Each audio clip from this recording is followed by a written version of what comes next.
Voilà, alors je découvre cette conversation sur VK entre Chloé Framry, candidate aux élections fédérales, et une militante, activiste panafricaine, on va dire.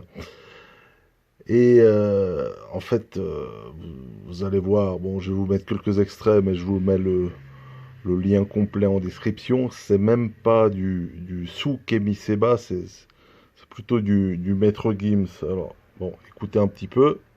En fait, les Kamites, donc l'Afrique ne s'appelait pas Voilà, Afrique. donc le nom de l'Afrique. C'était quoi L'Afrique le ne nom de s'appelait l'Afrique? pas Afrique, il s'appelait Kama. En Kama. tout cas, il y a Kama, il y a Terre de terre couche. de couche. Et donc, Kama, dans plusieurs langues, il y avait plusieurs mots pour le dire. Terre de Bon, j'avance un peu, alors vous allez voir que par moments c'est assez confus. Son vocabulaire est un peu particulier, écoutez.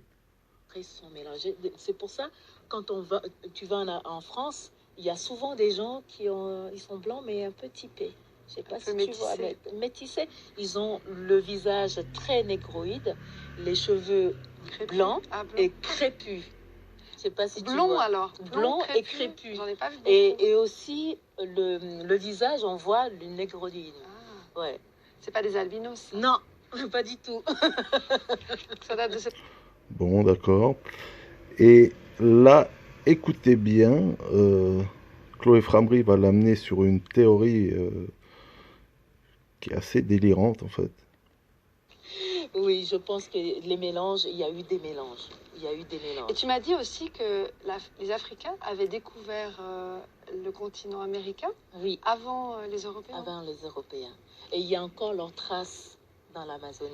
Tu m'en as parlé tout à l'heure, que les peuples amazones, quelques tribus amazoniennes, avaient gardé des recettes de cuisine africaine. Exactement. Par exemple, le gari, qui vient du Togo.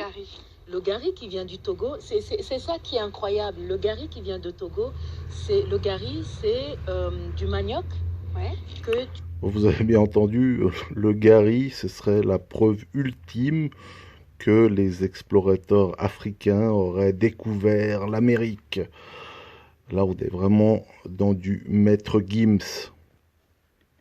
À l'époque de l'Empire de Couche, il y avait l'électricité. Les pyramides qu'on voit là, au sommet, il y a de l'or. L'or, c'est le meilleur conducteur pour l'électricité. C'était des foutues antennes. Les gens avaient l'électricité. Les gens, ils n'arrivent pas à comprendre ça. Les Égyptiens, la science qu'ils avaient, ça dépasse l'entendement. Et les historiens le savent.